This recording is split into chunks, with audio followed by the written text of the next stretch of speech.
Hello. चलिए, online वालों आपका भी स्वागत है। प्रीवियस ईयर इकोनॉमिक प्री का क्वेश्चन हम आज डिस्कस कर रहे हैं। ठीक है, देखिए तो इसमें जो पहला है कि एक्स देश में आर्थिक समृद्धि। ठीक है, और इंग्लिश में क्या लिखा है? चलिए, इकोनॉमिक ग्रोथ ही लिखा है। ऐसी समृद्धि का मतलब डेवलपमेंट होता है, वृद्धि, विकास, कोई दिक्कत नहीं, ठीक है फिर भी। लेकिन अगर किसी कहा रहा है कि एक्स देश में जनसंख्या वृद्धि होती है, तो जनसंख्या वृद्धि होने का मतलब तो ये नहीं है ना कि आर्थिक समृद्धि वहाँ पे इकोनॉमिक ग्रोथ होगा ही होगा। इसमें होगा एक्स में पूंजी निर्माण, कैपिटल। हाँ, कैपिटल फॉर्मेशन अगर आपके यहाँ होता है, दैट मीन्स आप इकोनॉमिक ग्रोथ आपकी कर रही है। ठीक है, आगे चलें। अब यहाँ पे विश्व अर्थव्यवस्था में व्यापार की मात्रा बढ़ती है, तो जरूरी नहीं कि हमारा, हम तो हो सकता है ऋण लेके भी तो बढ़ा सकते हैं। तो ऋण लेके बढ़ाएंगे तो हमारा पूंजी निर्माण नहीं ना बढ़ेगा। तो अगर हमारा पूंजी निर्माण बढ़ रहा है, दैट मीन्स कि हमारा वृद्धि हो रहा है। अगला चलें। अगला है कि निरपेक्ष तथा प्रति व्यक्ति वास्तविक जीएनपी की वृद्धि आर्थिक विकास की ऊंची दर का संकेत नहीं करती है। ठीक है, जैसे ये देखिए हम जीएनपी बता चुके हैं। जीएनपी क्या होता है हमारा? जीएनपी होगा ग्रोस नेशनल प्रोडक्ट। ठीक है, या प्रोडक्शन। तो कह रहा है कि निरपेक्ष, एब्सोल्यूट तथा प्रति व्यक्ति वास्तविक अगर इस ये बढ़ रही है, तो की वृद्धि आर्थिक विकास की ऊंची दर का संकेत नहीं करती है। तो क्यों नहीं करती है? जैसे हम लोग एनसीईआरटी में पढ़े थे, तो एनसीईआरटी में दिया था कि जीडीपी अगर हमारा बढ़ रहा है, तो हम ये नहीं कह सकते हैं कल्याण हो रहा है जनता का। लेकिन जीडीपी की जगह यहाँ क्वेश्चन जीएनपी लिख दिया हुआ है।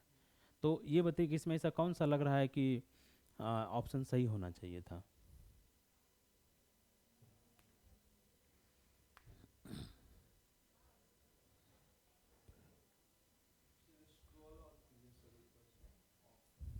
ये तो चार ऑप्शन दिया है, ABCD सामने।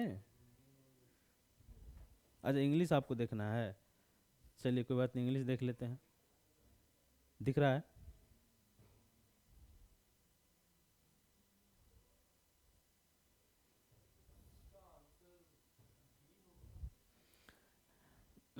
चलिए ऐसा करते हैं, हम ऑप्शन को चेक करना शुरू कर देते हैं। पहला है कि औद्योगिक उत्पादन, यहाँ पे कॉमा लगाना चाहिए, नहीं लगाया। कृषि उत्पादन के साथ साथ बढ़ने में विफल रहा। मतलब कि हमारा कोविड का टाइम आप देख लीजिए, कोविड के टाइम में क्या हुआ? इकोनॉमिक ग्रोथ तो हमारा जो है इसका कृषि का वो लगभग 3.4 के आसपास रहा था। लेकिन औद्योगिक उत्पादन हमारा -23% के आसपास चले गया था। तो ये कह रहा है कि औद्योगिक उत्पादन कृषि उत्पादन के साथ साथ बढ़ने में विफल रहा। तो ये तो जरूरी नहीं है, कभी बढ़ भी सकता है, कभी कभी क्या होता है कृषि उत्पादन थोड़ा कम हो जाता है और औद्योगिक उत्पादन बढ़ जाता है। अगला देखिए, कृषि उत्पादन औद्योगिक उत्पादन के साथ बढ़ने में विफल रहा। अगर दोनों विफल रहा, तो वहाँ कह रहा है कि भाई अगर दोनों विफल रहेगा तो फिर जीएनपी कैसे बढ़ेगा? दोनों गलत है ना। अगर दोनों विफल रहा, ना आपका इंडस्ट्रियल ग्रोथ हुआ ना आपका एग्रीकल्चर ग्रोथ हुआ, तो फिर आपका जीएनपी बढ़ेगा कैसे? ना जीडीपी बढ़ेगा ना जीएनपी बढ़ेगा। अब है कि निर्धनता और बेरोजगारी में वृद्धि होती है। लिंकेज नहीं है। कह रहा है, ये क्या कह रहा है कि आर्थिक विकास की ऊंची दर का संकेत नहीं करती है। यहाँ देखिए, यहाँ पे क्वेश्चन में क्या लिखा हुआ है? हाँ, इकोनॉमिक डेवलपमेंट लिखा है ना। तो डेवलपमेंट क्या होता है? डेवलपमेंट एक व्यापक परिभाषा है ना। जहाँ, हाँ, ये सी इसका आंसर है। डेवलपमेंट में क्या होता है? आपके यहाँ गरीबी नहीं होनी चाहिए थी, बेरोजगारी नहीं होनी चाहिए थी, एजुकेशन अच्छी होनी चाहिए थी, हेल्थ अच्छी होनी चाहिए थी। तो ये होता है डेवलपमेंट। क्योंकि यहाँ पे डेवलपमेंट लिखा है, अगर यहाँ पे इकोनॉमिक ग्रोथ नहीं लिखा हुआ है ना, ग्रोथ का मतलब होता है कि आपका प्रोडक्शन कितना अधिक हो रहा है। तो डेवलपमेंट और ग्रोथ सब में थोड़ा सा अंतर होता है। कि अगर आपके यहाँ, जैसे हमारे यहाँ भारत में आप देख लीजिए, कम हो जाएगा ना। हाँ, जैसे अभी हम भारत में हम कह रहे हैं, अभी हमारा जो 8+ जो हमारा अभी ग्रोथ रेट आया है अभी का वर्तमान का, और भारत हमारा 3 ट्रिलियन की तरफ बढ़ रहा है, लेकिन बेरोजगारी और निर्धनता काफ़ी अधिक है। इसीलिए विकास इसको नहीं कह सकते हैं ना। समझ गए इसको? अब यह है कि निर्यात की अपेक्षा आयात तेजी से बढ़ता है। हाँ, आगे चले।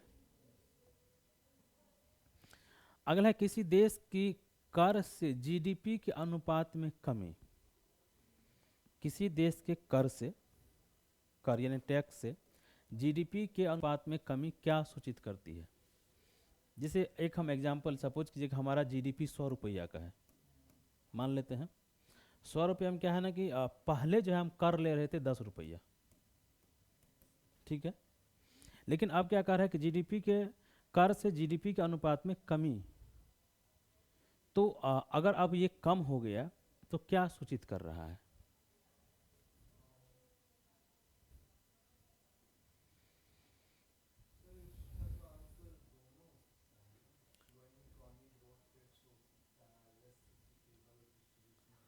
हाँ, जैसे ये देखिए, सिंपल बताते हैं। हमने यहाँ पे लिखा क्या, कर से जीडीपी अनुपात, मतलब क्या कि जीडीपी रेशियो टू कंट्री किधर गया, इधर, यही क्वेश्चन है ना। टैक्स, टैक्स छोड़िए उसको, टैक्स टू जीडीपी रेशियो है, ठीक है। तो हमने कहा कि 100 रुपया हमारा जीडीपी हो गया 10 रुपया, तो इसको अगर हम करते हैं 100, सॉरी 10, तो हमारा टैक्स टू जीडीपी रेशियो क्या होगा, 10 हो गया ना। टैक्स टू जीडीपी रेशियो हमारा 10 हो गया। अब कह रहा है कि ये 10 से कम होकर 9 आ गया, 8 हो गया, या हो सकता 7 हो गया होगा। ये है ना कि टैक्स टू जीडीपी रेशियो अनुपात में हमारा कमी आ रहा है। तो जो पहला आंसर है कि आर्थिक वृद्धि दर हमारा धीमा हो गया है। सपोज कि आर्थिक वृद्धि दर हमारा धीमा हो गया, तो जो हमारा यहाँ पे 100 था, ये अगर 90 हो जाए और 10, तो ये फिर 9 होगा ना, तभी तो 9 होगा ना। तो ये तो सही है, पहला पहला आंसर सही है। लेकिन दूसरा जो कह रहा है कि राष्ट्रीय आय का सामयिक इक्विटेबल वितरण, इक्विटेबल डिस्ट्रीब्यूशन, ठीक है, लेस इक्विटेबल डिस्ट्रीब्यूशन। तो ये बताइए, जो हमारा इक्विटेबल डिस्ट्रीब्यूशन है, ये विकास को, डेवलपमेंट को इंडिकेट करता है या ग्रोथ को इंडिकेट करता है? दो शब्द है हमारे पास।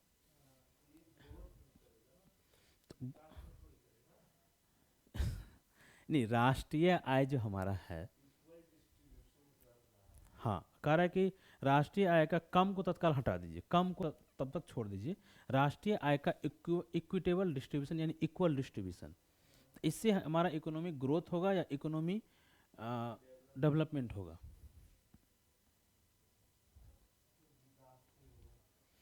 नहीं, जैसे ही राष्ट्रीय आय का सबके समान वितरण होगा तो वो विकास को रिफ्लेक्ट करेगा ना।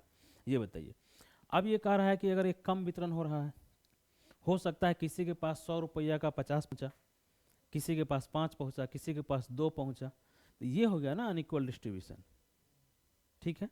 तो कह रहा है कि इससे तो कर पे कोई फर्क नहीं पड़ रहा है ना। जीडीपी चाहे 10 आदमी के बीच वितरित हो, जीडीपी 2 आदमी के बीच डिस्ट्रीब्यूशन हो, टैक्स तो उतना ही मिलेगा ना। तो दूसरा ऑप्शन समझ क्यों गलत है, पहला सिर्फ सही है कि इसमें जो है आर्थिक वृद्धि का धीमी अगर हो गया, तभी आपका टैक्स टू जीडीपी रेशियो कम होगा। अब जिसे हमारा सरकार, देखिए भारत सरकार करती है, क्या करती है, स्टार्टिंग में जब हमारा कोरोना चला, कोरोना में इकोनॉमिक स्लो डाउन हुआ, तो हमारा जीएसटी कलेक्शन गिर गया ना। तो क्या हुआ, जब हमारा आर्थिक वृद्धि धीमा हुआ तभी तो जीएसटी कलेक्शन गिरा। तो पहला आंसर सही है। उसके बाद फिर सरकार ने क्या किया, टैक्स टू जीडीपी रेशियो बढ़ाने के लिए हर चीज़ पे टैक्स लगा दिया, दूध दही घी पनीर सब पे टैक्स लगा दिया। तो समझ गए, पहला आंसर सही है। अगर हम आगे की बात करें, निम्नलिखित कथनों पर विचार कीजिए। विचार करना 2017 का है ये सवाल, दिख रहा है हिंदी इंग्लिश प्रॉपर। तो देखिए क्वेश्चन जो है ना, अब यही डाटा तो डालता नहीं, अब बीपीएससी का भी जो है, तो बीपीएससी भी 69 या 68 का क्वेश्चन अगर हम देखें तो डाटा पूछना कम कर दिया है। इसी तरह का इकोनॉमिक्स में क्वेश्चन पूछ रहा है आप 70 में जो भी हो।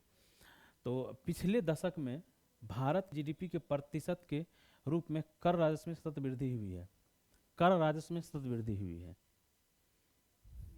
नहीं, ये तो गलत हो जाएगा ना। ऊपर भी हम लोग पढ़े, कर राजस्व में सतत वृद्धि नहीं होता, कभी कम होता है। जैसे आप इसका क्या कहते हैं, जीएसटी का अगर आप देखेंगे डाटा, या आप इनकम टैक्स देखेंगे, कॉर्पोरेशन टैक्स देखेंगे, तो कभी देखते हैं कि जीएसटी थोड़ा ऊपर चल जाता है, इनकम टैक्स थोड़ा नीचे आ जाता है, कभी कॉर्पोरेशन टैक्स ऊपर चल जाता है, तो फ्लक्चुएट थोड़ा बहुत 18-19% ऐसे होते रहता है। तो ये तो नहीं हो सकता है। अगला कह रहा है, पिछले दशक में भारत के जीडीपी के प्रतिशत के रूप में, पिछले दशक में भारत के जीडीपी के प्रतिशत के रूप में राजकोषीय घाटे में सतत वृद्धि हुई है। हाँ, चूंकि देखिए अभी हमारा क्या है ना कि सतत वृद्धि नहीं हुई है। हमने कहा कि 4.5 हमारा लक्ष्य रखेंगे, हमने फिर 5.9 रखा, 3.5 हमारा आने का लक्ष्य है। तो ये ऊपर नीचे होते रहता है। किसी बार सरकार, जैसे इलेक्शन ईयर है, इलेक्शन ईयर में सरकार थोड़ा ज़्यादा खर्चा करती है, अगले साल थोड़ा सा कम कर देती है। तो ये ऊपर नीचे चलते रहता है, ऐसा नहीं होता है कि ना वो लगातार घटते रहता है ना। और अगर इस पिछले 10 साल की हम बात करें तो इसमें तो कोरोना भी आ गया ना। अगर हम इसको 2017 को 2024 मान ले, सपोज कीजिए, तो कोरोना भी आ गया, इससे पहले आर्थिक मंदी आ गया। तो ये सब चलते रहता है। और बेसिकली आप देखेंगे कि तो मनमोहन सिंह जी के समय पे काफ़ी राजकोषीय घाटा हमारा इनबैलेंस हुआ था। तो ये इसका आंसर हो जाएगा डी, दिया हुआ है आंसर। ठीक है, अगला क्वेश्चन अगर हम देखें, निम्नलिखित में से कौन सा वित्तीय उत्प्रेरक का समुचित व्याख्या करता है? दैट मीन्स उत्प्रेरक क्या होता है भाई?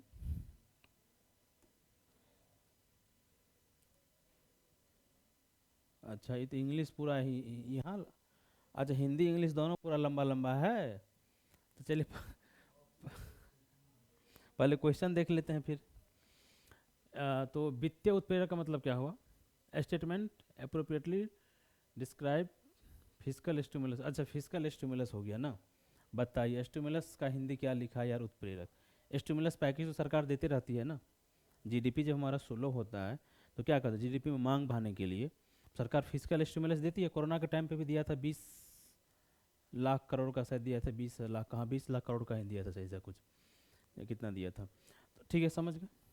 क्या इसका आंसर होगा कि सरकार, पहला क्या है, यह सरकार तो उत्पादन क्षेत्र में किया गया वृहद निवेश है जिसका लक्ष्य माल की आपूर्ति कर तीव्र आर्थिक विकास कारण बढ़ी हुई मांग को पूरा करना है।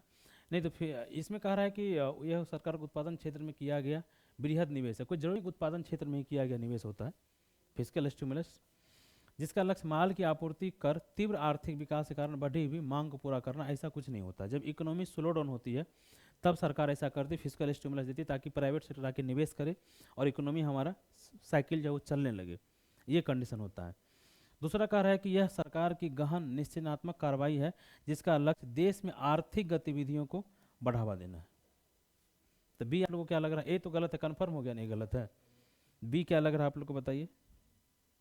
भाई मक्खी भाई तू भाग जा यार, कि मक्खी यहाँ बैठ के इसको पेन चला दिया है, लाल कर दिया है।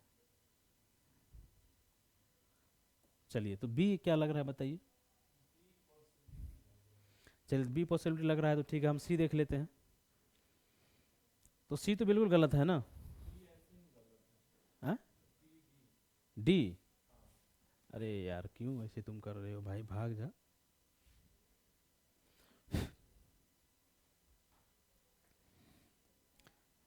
तो यहाँ पे लिखा है कि यह सरकार द्वारा वित्तीय संस्थानों पर की गई गहन कार्रवाई तो नहीं हो सकता है ना। गहन कार्रवाई का मतलब तो ये हो गया कि एक्शन, आरबीआई पर एक्शन, वित्तीय संस्थान हमारा आरबीआई है या बैंकिंग है, तो ऐसा तो कुछ है नहीं।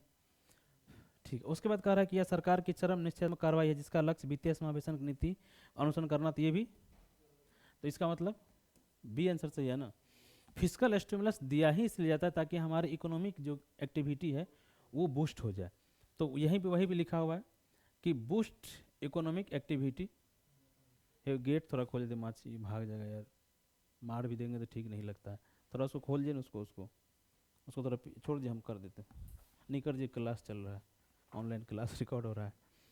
अरे भाई चले जा यार, तू क्यों परेशान कर रहा है, मार देंगे तो फालतू का दिक्कत हो जाएगा। तो इसका आंसर हो गया हमारा बी, कि सरकार की गहन निश्चयात्मक कार्रवाई है जिसका लक्ष्य देश में आर्थिक गतिविधियों को। हाँ सुगिरा जी वहीं पे, हाँ हो गया, ठीक है, हो गया हो गया हो गया, भाग जाएगा। तो बी आंसर हो गया। ठीक है, आगे चलें। अगला दिया हुआ है हमारा कौन सा, भारत सरकार केंद्रीय सार्वजनिक क्षेत्र उद्यम में, जिसको हम लोग कहते हैं पीएसयू, पब्लिक सेक्टर एंटिटी या यूनिट, जो भी कहिए आप, PSU public sector unit, enterprise यहाँ भी लिखा हुआ है। ठीक है, CPSC central public sector unit. Bharat सरकार केंद्रीय सार्वजनिक क्षेत्र उद्यमों में लगी अपनी इक्विटी का विनिवेश क्यों कर रही है? मतलब वही एलआईसी बेच लेना जो सरकार पे आरोप लगता है, वही है ना क्वेश्चन। क्वेश्चन मतलब यही हुआ ना कि हमने रेलवे बेच लिया, ये बेच लिया। तो कह रहा है कि सरकार अपनी इक्विटी के विनिवेश से मिले राजस्व का उपयोग मुख्यतः अपने बाह्य ऋण को लौटाने में करना चाहती है। ठीक है, सरकार का कोई भी इंटेंशन हो, लेकिन ऐसा इंटेंशन थोड़ी ना सरकार कहेगा कि हम ऋण को चुकाने के लिए इसको बेच रहे हैं।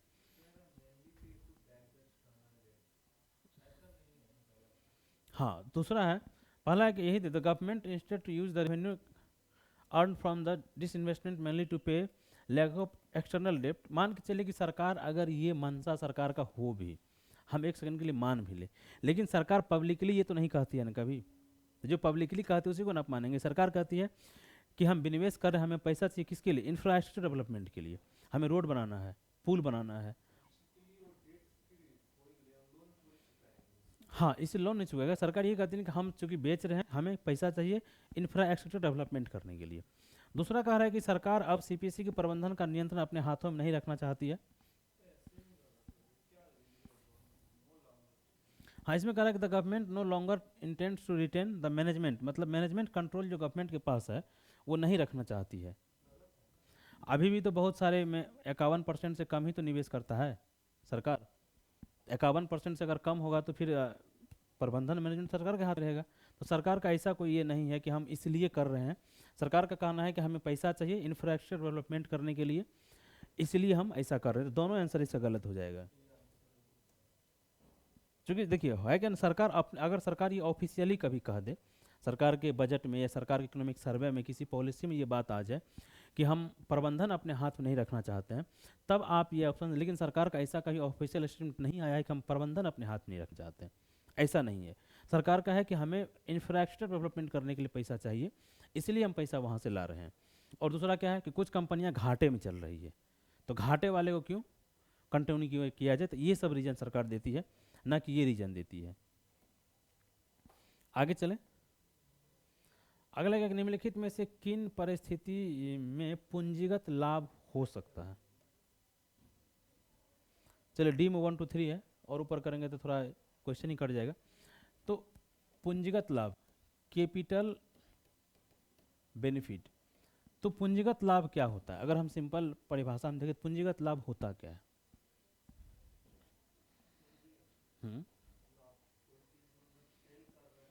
हाँ,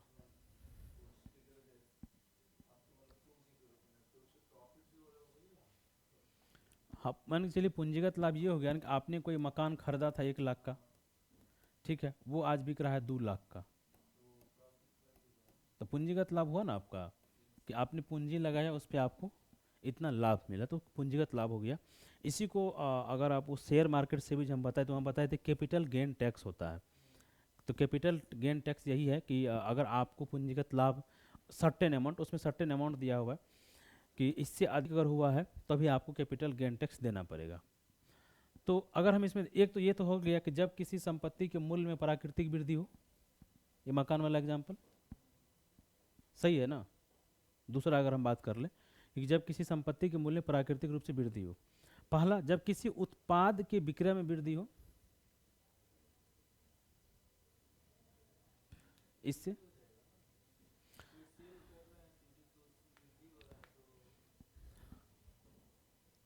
नहीं, देखिए ठीक है, सपोज कीजिए कि हम कह रहा है कि किसी उत्पाद के विक्रय में वृद्धि हो। अगर हम थोड़ा देर के लिए अगर इसको देखें, उत्पाद हमारा सपोज कीजिए कि बिस्किट है, ठीक है, पहले 20 डब्बा बढ़ रहा था, बिक रहा था, अब जो है 25 डिब्बा बिकने लगा, तो यही हो गया ना उत्पाद के विक्रय में वृद्धि।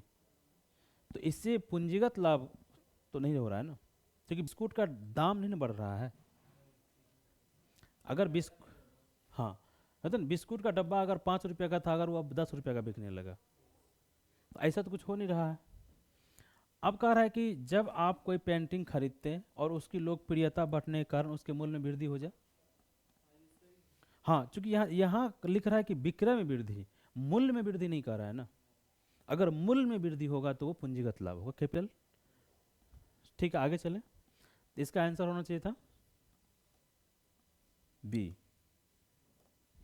आगे अगला हमारा क्या है, 11, निम्नलिखित में से किसको या किन को भारत सरकार के पूंजी बजट में शामिल किया जाता है। ये तो बताइए, ये तो हम बताए थे, पूंजी बजट हम बताए थे। हमारा बजट 2 प्रकार का होता है, एक होता है कैपिटल, एक होता है रेवेन्यू। फिर capital expenditure, capital gain, revenue deficit, revenue expenditure, revenue gain, receipt हम कहाँ से प्राप्त करते हैं, विदेशी सरकारों से। ये सही हो गलत होगा, कैसे।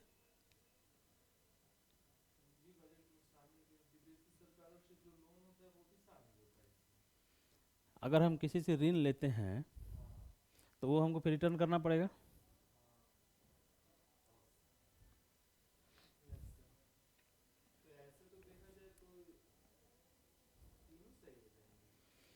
देखिए पहला तो सही है ना, सड़क इमारत मशीनरी आदि पर संपत्ति अधिग्रहण करने के लिए सही हो गया। दूसरा, अगर हम किसी से ऋण लेते हैं तो हमारे पूंजी में वृद्धि होती है, फिर हमको चुकाना पड़ेगा, ठीक है। तीसरा कह रहा है कि राज्यों और संघ राज्य क्षेत्रों को अनुदान ऋण, यदि हम किसी को ऋण देते भी हैं, ठीक है, तो वो भी तो हमारा पूंजी होगा ना। तो इसमें तीनों आंसर होना चाहिए था मेरे भी हिसाब से। हाँ, क्योंकि हम लोगों तो वहाँ पे डिफाइन ही किया था ना कि पूंजी बजट को हम बांटते हैं, तो राष्ट्र में अगर विदेश से हमें अनुदान मिला जो हमें रिटर्न ना करना पड़े अनुदान, तो वो हमारा क्या होगा, राष्ट्र प्राप्ति हो गया। लेकिन अगर हम वहाँ से ऋण लिए तो वो हमारा पूंजीगत प्राप्ति है ना। क्यों? क्योंकि उसे रिटर्न करने के लिए हमें फिर अपना कैपिटल बेचना पड़ेगा। विदेशी ऋण हम कैसे चुकाएंगे, समझ गए। आगे चले, चलिए अगला है हमारा, भारत में घाटे की वित्त व्यवस्था के लिए संसाधनों को, भारत में घाटे की वित्त व्यवस्था के लिए संसाधनों को का बढ़ाने के लिए उपयोग की जाती है। तो घाटे की वित्त व्यवस्था हो, ठीक है, तो उसको क्या क्या इसमें आंसर होना चाहिए था।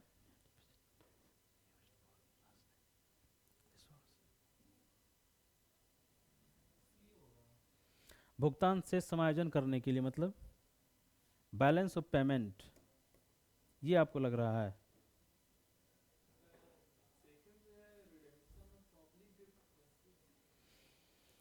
इसमें कह रहा है कि भारत में घाटे की वित्त व्यवस्था,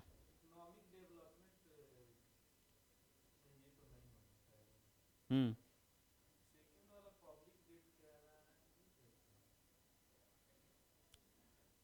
नहीं नहीं, ये बताइए कि जैसे हमारा कह रहा भारत में घाटे की वित्त व्यवस्था, तो घाटे का वित्त व्यवस्था का क्या मतलब, हम राजकोषीय घाटा करते हैं, फिजिकल डेफिसिट हम करते हैं।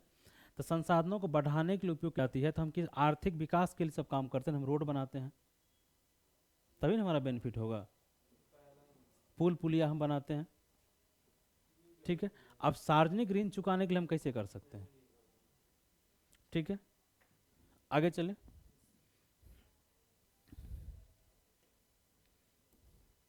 तो अगला चला क्या है, किसी संगठन या कंपनी द्वारा, जैसे भारत सरकार मान लीजिए, द्वारा किए गए व्यय के संदर्भ में निम्नलिखित कथन से कौन सा सही है।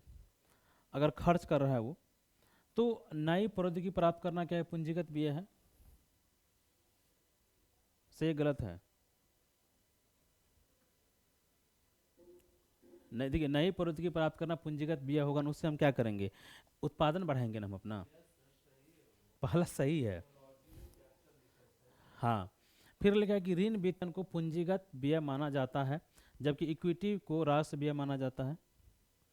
डेब्ट financing is the considered capital expenditure, while equity financing is considered revenue expenditure. तो दूसरा सही है, दूसरा गलत है। अच्छा, इसमें देखिए, इसमें दो एक कोमा लगा के दिया है ना। हम्म,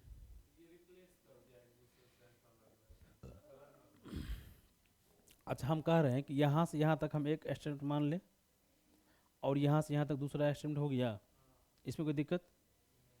तो अच्छा ये बताइए, ये सही है, ये सही है कि ये गलत है, ये ऊपर वाला है। ऋण वित्तीयन को पूंजीगत व्यय माना जाता है, बताइए। इंग्लिश में देख लीजिए ना कि डेप्ट, हाँ, मतलब डेट फाइनेंसिंग का मतलब क्या हुआ, हाँ। तो हमको देखिए, ठीक है, कर्ज लेना या कर्ज चुकाना, ये कैपिटल में आएगा कि रेवेन्यू में आएगा। कर्ज चुकाना रेवेन्यू कैसे होगा, या कर्ज लेना रेवेन्यू कैसे होगा। अभी तो हम लोग ऊपर पढ़े थे ना, मान के चलिए कोई कंपनी है, वो कोई कम कोई कंपनी है ऋण लेती है अपना बिजनेस बढ़ाने के लिए, अब फिर उसको चुकाएगी, तो कैपिटल एक्सपेंडिचर हो गया ना। देखिए दूसरा करा, जबकि इक्विटी वित्तीयन को राशि भी माना जाता है। तो इक्विटी क्या होता है जी? कोई कंपनी होता है ना, किसी कंपनी में दो तरह का कंपनी हो गया ये। एक क्या होता है, कंपनी या तो डेप्ट लेती है, सॉरी डी, ऋण लेती है, या उसके कुछ शेयर होल्डर होते हैं, यही होता है ना। तो या तो जो कंपनी का जो डिविडेंस होता है, जिसको हम लोग प्रॉफिट कहते हैं, लाभांश कहते हैं हिंदी में, तो वो शेयर धारकों के बीच क्या होता है, डिस्ट्रीब्यूट होता है। और ये डेप्ट जो है ये क्या होता है, ये रिटर्न होता है। अगर बचेगा तो ही शेयर धारक को मिलेगा ना। तो जो यहाँ पे इक्विटी है, इक्विटी ऋण के ही श्रेणी में आता है। शेयर आता है, जैसे शेयर हो गया, ये राशि भी अब माना जाएगा ना, कि कंपनी कंपनी इतना प्रॉफिट कमाया तो एक एक रुपया सबके हिस्से में गया, तो उसके बदले इसको रिटर्न कुछ नहीं मिलेगा। लेकिन इक्विटी जो ऋण होता है, इक्विटी या ऋण या डेप्ट, तो वो अगर आप चुकाते हैं तो वो हमेशा कैपिटल एक्सपेंडिचर होता है, ना कि रेवेन्यू। कौन सा? हाँ ये देखिए, यहाँ तक तो ये सही है, लेकिन यहाँ पे अगर कैपिटल एक्सपेंडिचर हो जाता है ना ये, तो ये भी सही हो जाता। हाँ ये बात सही, देखिए इसीलिए कभी कभी क्या होता है ना, कि पकड़ना थोड़ा मुश्किल हो जाता है, कोई चीज़ हम जानते हुए भी गलत कर जाते हैं, ये बात सच है।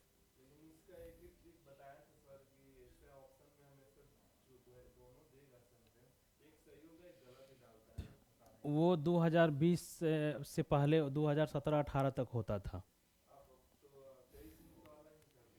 यूपीएससी का देखिएगा ना यूट्यूब पे पहले वाला, एक्सट्रीम शब्द को पहले छांट दो, डाटा देगा तो गलत ही पूछेगा, ठीक है। मात्र अगर दे दे, केवल एक मात्र दे, तो वो सब सेंटेंस 90% गलत होता है। अब उसको यूपीएससी चेंज कर दिया है, क्योंकि उसको भी पता चल गया कि ये यूट्यूब वाला सब जो है मामला गड़बड़ कर दिया है। तो ये सब चीज़ें पहले होती थी, मानते हैं हम भी, लेकिन 2020 के बाद से जो है ना, 23 का तो खैर मामला ही कुछ और अलग कर दिया है। और हम्म? हाँ ये क्वेश्चन 22 का इसीलिए हम बोले कि 20 के बाद ये सब चीज़ खत्म हो गया है, कि एकमात्र, केवल, एक, सतत, सर्वाधिक, हाँ तो वो सब अब खत्म हो गया है। हाँ और पता नहीं फिर 24 में क्या नया एक्सपेरिमेंट लेके चले, वो भी कहना मुश्किल। तो जब एग्जामिनेशन हॉल के अंदर जाएगा विद्यार्थी, तभी उसको पता चलेगा कि क्या नया आया हुआ है, ठीक है। तो चलिए ऑनलाइन वाले यार, धन्यवाद आपको, ठीक है। फ्री में हर सेवा नहीं मिल सकती है यार, उसके लिए कुछ चुकानी पड़ती है। आपको अगर इस तरह से कोई दिक्कत हो, समस्या हो, तो आप हमसे संपर्क कर सकते हैं। बहुत बहुत धन्यवाद आपको।